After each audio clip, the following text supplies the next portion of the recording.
Gente, tá rolando uma fofoca aí da Cacau Show, né? De que parece que eles são uma seita.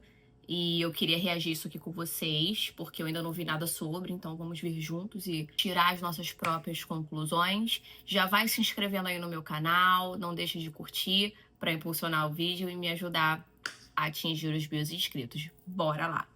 Eu finalmente tenho a chance de falar tudo o que vivi durante 5 anos fazendo parte dessa rede e não ser taxada de fracassada. Afinal, são mais de 1.000 lojas ao longo do Brasil repassando. Será que o problema realmente é o franqueado ou a franqueadora? Nos 5 anos de franquia, já cheguei a ter 8 lojas. Não todas ao mesmo tempo, mas já montei 8 operações, sendo lojas e quiosques. Meu marido já fomos ameaçados, nós já fomos humilhados, nós já passamos por situações que eu, sinceramente, hoje olho pra trás e penso assim, como que eu vivi isso? Vou começar com a bomba. Eu fui multada em R$12 mil por descaracterizar um produto. Mas o que seria descaracterizar um produto? Uma barrinha escrito "Você é show", e essa barrinha foi feita para a campanha de Dia dos Pais. Passou o Dia dos Pais, não vendeu. Quais eram as chances de vender? Ou era isso, ou eu não iria vender o produto, porque ele é muito fumo. No intuito e desespero de vender esse produto, porque você não pode devolver para a fábrica, a gente tirou o chocolate escrito "Você é show" da embalagem onde está escrito "Pai, você é 10" e vendemos ele em cesta, sem a embalagem original, mas com a embalagem guardada caso algum cliente questione sobre a sua validade, que estava dentro da validade. E quem me aplicou essa multa de R$12 mil? O gerente regional, que seria a pessoa responsável por me orientar. Até porque eu entro numa franquia para ter o know-how deles, senão eu abririam a loja de bombons da Luísa. Ele viu esse problema em uma loja minha e foi em todas as outras para poder multar todas as lojas. Por isso, total de R$12 mil. E não teve advertência ou orientação. Foi multa e você tinha que pagar. Eu fiquei mais de 1 ano sem receber nota fiscal. Como que meu fornecedor principal fica sem faturar produto para mim por 1 ano e quer que eu sobreviva? Como? Quando chegam nas grandes campanhas, você é obrigado a abrir nos domingos, tanto próximo da Páscoa quanto próximo ao Natal.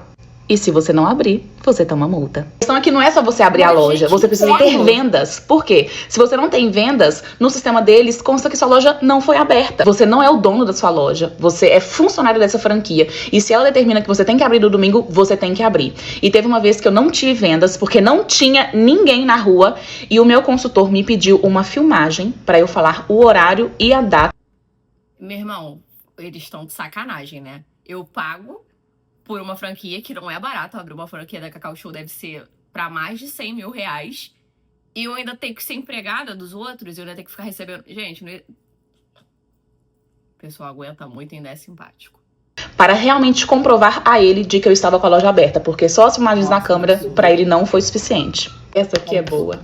Eles lançaram uma taxa do cacau devido ao alto preço que ele ficou numa época, e sem informar previamente pela COF, ou sem discutir, debater, ou tentar repassar que seja uma parte desse custo ao consumidor, eles transferiram para os franqueados. E pasmem, essa taxa foi cobrada sobre produtos já produzidos, ou seja, antes da leva alta do cacau, e sobre o panetone de frutas, que não tem o quê?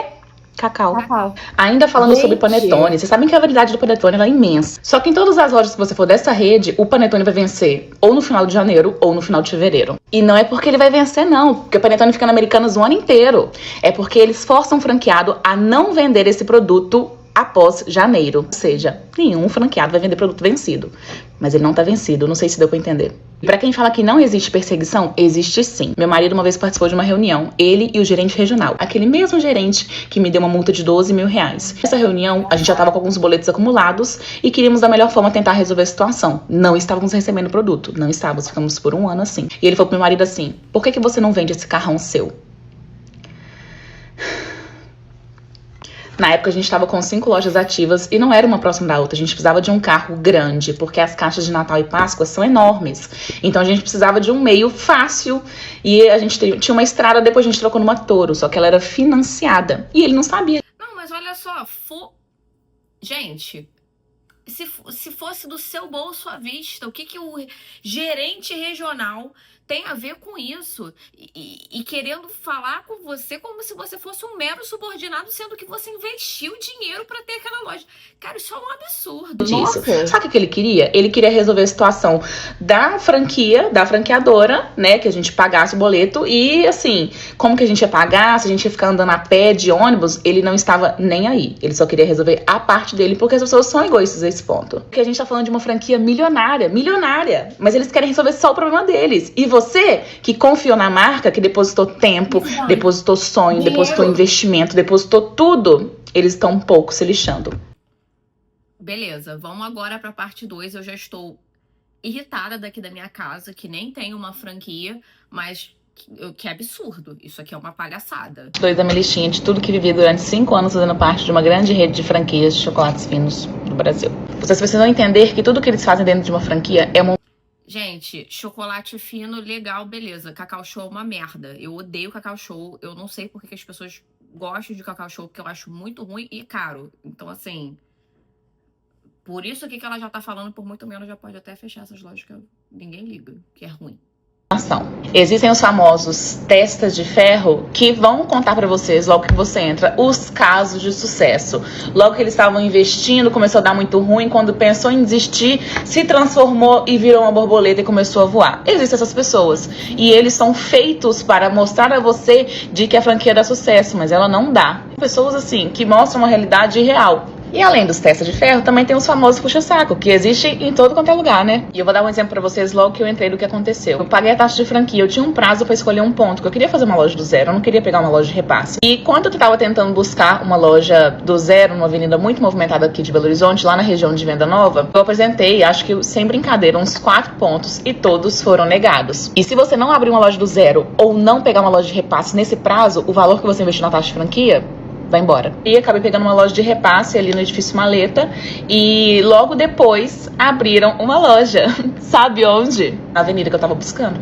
Ou seja, eles não aprovaram, não é porque o ponto era ruim ou por causa de todas as justificativas que eles me deram. É porque eles queriam dar aquele ponto que realmente era um ponto de sucesso para uma outra pessoa. Vou contar uma situação com vocês de uma que acarretou na outra. Olha só. Vocês sabem que o figuraça do dono da marca, ele além de possuir a fábrica, ele possui parques e hotéis. Fui convidada a ir em um dos hotéis, lá em Campos do Jordão, com tudo pago pela franqueadora. Mas a gente sabe que não tem almoço de graça. Quais eram as condições de você ter esse passeio grátis? Você abre uma loja em 6 meses. Como eu e meu marido já estávamos na pretensão, porque é uma lavagem cerebral que eles fazem, de que você tem que abrir mais e mais loja. Só que quanto mais loja você abre, menos é o seu lucro. Gente, é difícil de tentar explicar isso. O pessoal uma vez comentaram no meu vídeo assim, se desse dinheiro não teria esse tanto de loja. Realmente eu concordo super, mas na época eu tava cega, eu tava sendo influenciada, eu tava sendo manipulada. Por que você vai abrindo loja? Porque uma não se sustenta, você vai abrir outra, que você pensa que você vai pegar um outro bairro com mais gente e tudo mais, quando você vai ver se não tá conseguindo pagar, você abre a terceira pra tentar resolver a situação, por fim você se ferrou nas 3 e começa esse bololô. E enquanto eles estão vendo que você tem condições, eles vão te aplicando, até acontecer o que eu vou contar pra vocês agora. Eu tive uma operação de um quiosque em uma rede de shoppings. Belo Horizonte é um shopping de classe AB.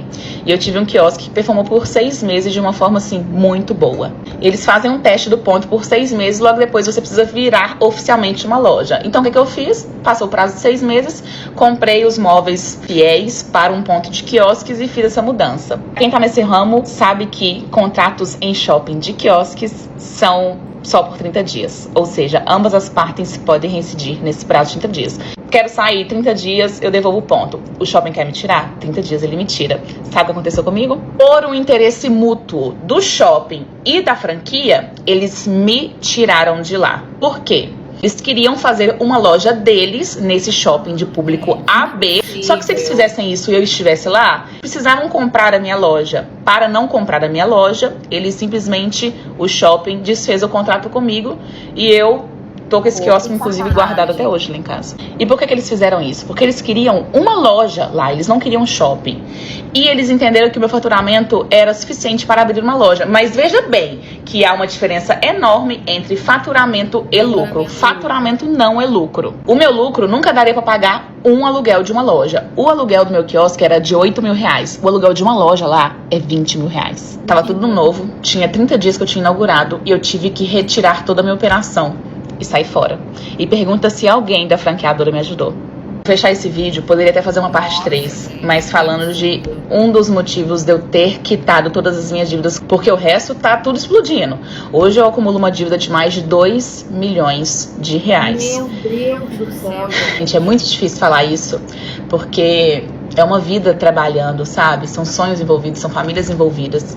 E por que que eu tinha que quitar a minha dívida. Eu poderia, então, assim, minha dívida com eles, vou embora, fechar as lojas e pronto, vida que segue. Eu tinha um bem muito precioso, alienado, lá. Quando você abre uma loja, ou você penhora algum bem seu, ou você oferece uma carta de crédito. A carta de crédito ela tem um custo alto, e a casa dos meus pais ela é quitada.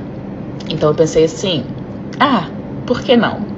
Em vários momentos eu tenho registros com o gerente regional dizendo que solicitou a penhora do imóvel da casa dos meus pais. Em vários momentos, porque a nossa dívida estava aumentando. Então vocês conseguem entender o meu desespero? Nenhum filho tem o poder de tirar nada dos seus pais. Muito pelo contrário, a gente tem que ser muito grato.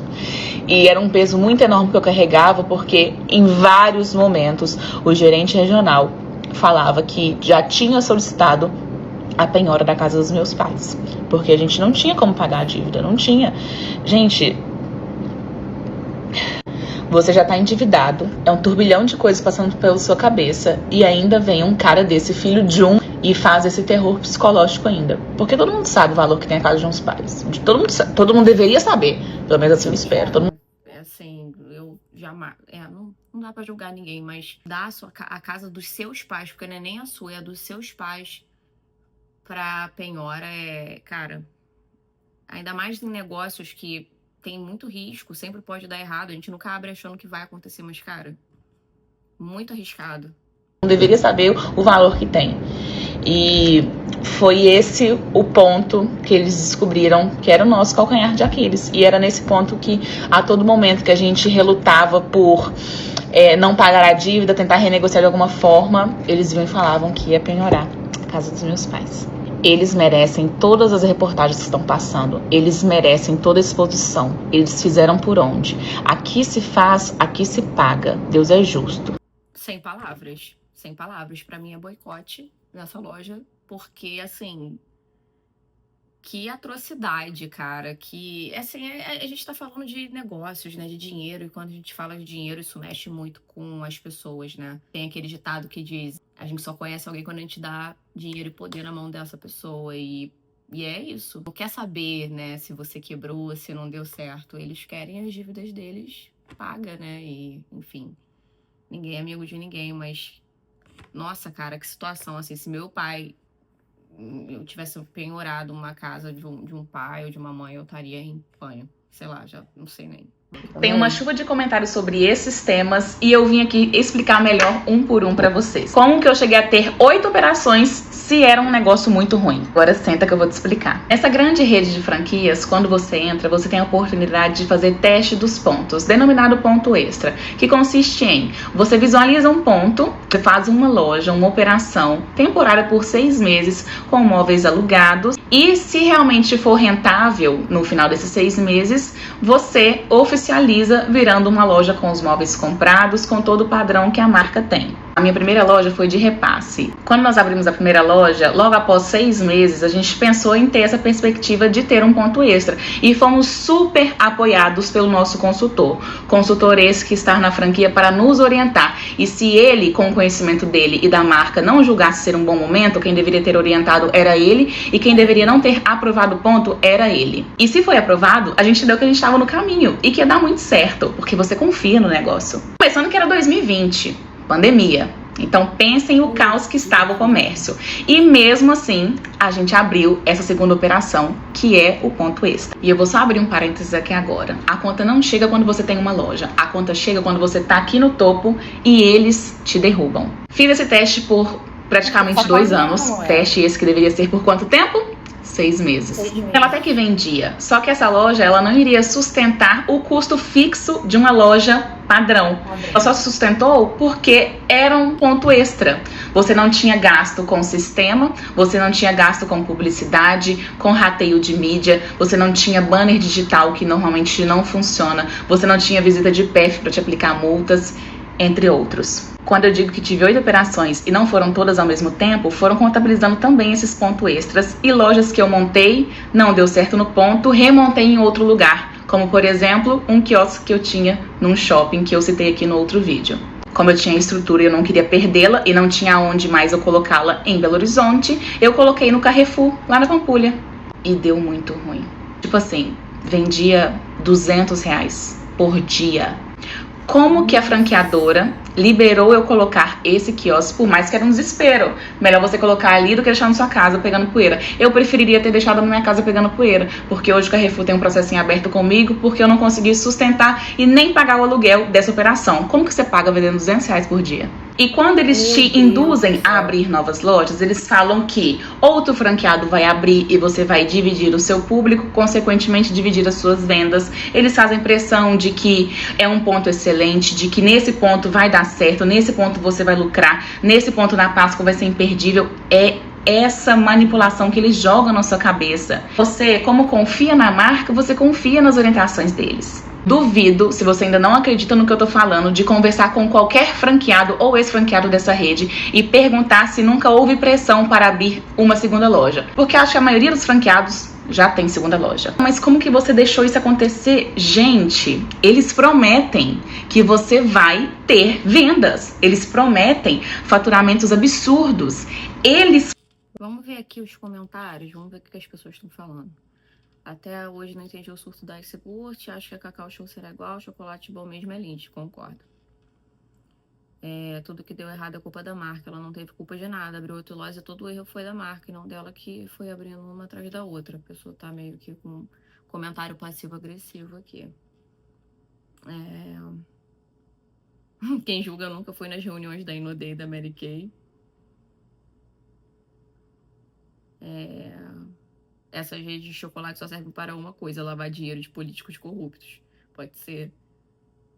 Nossa, gente, eu tô chocada.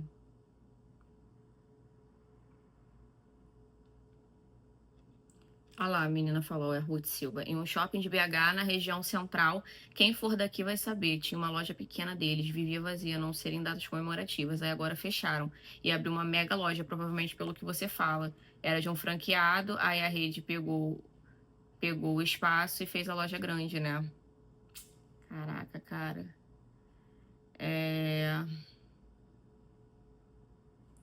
Essa Cacau Show deveria falir, também concordo, gente. Vou aproveitar que tá todo mundo fazendo exposit da Cacau Show e eu vou fazer o meu exposit também, que inclusive eu achava que era coisa da minha cabeça, mas não era. Não tem a ver com a Cacau Show em si, mas com um dos donos, porque se eu não me engano é mais de um dono, né? Não sei se são 2 sócios, enfim. E aí uma pessoa da minha família foi chamada pra trabalhar na casa de um deles, que é uma casa muito grande aqui em São Paulo, uma casa assim maravilhosa, enorme. Até aí tudo bem, né? A pessoa ficou super feliz, tipo, eu vou trabalhar na casa do dono da Cacau Show, que legal, uma super oportunidade, tal.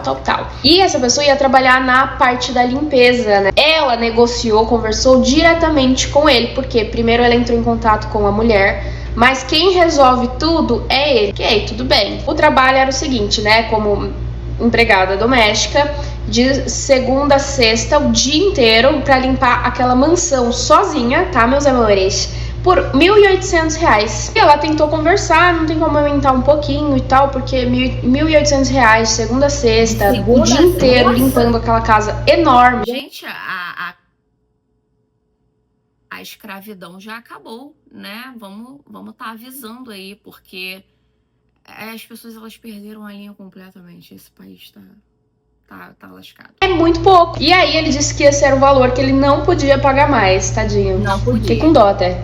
Mas devia ter vários benefícios, né? Não, a pessoa tinha que levar a marmitinha dela e comer lá. Tinha que pegar 2 conduções pra poder chegar na casa dele, porque é um lugar um pouco meio fora de mão. Ele falou, não vou pagar as 2 conduções. Eu pago uma e a outra você vê o que faz. Tipo assim, give your jumps, girl. Come on, bora fazer a economia acontecer. Levanta, dá seus pulos aí, linda. Vamos trabalhar. Então, além de ser muito pouco, ela ter que levar a marmita, ela ainda tinha que pagar a outra passagem do bolso dela, pagar pra trabalhar. E aí essa pessoa foi falar assim, não, pra mim fica complicado, é muito pouco, fora que vou ter que levar marmita, né, gastar do meu bolso a alimentação e a condução também do meu bolso, não vale a pena.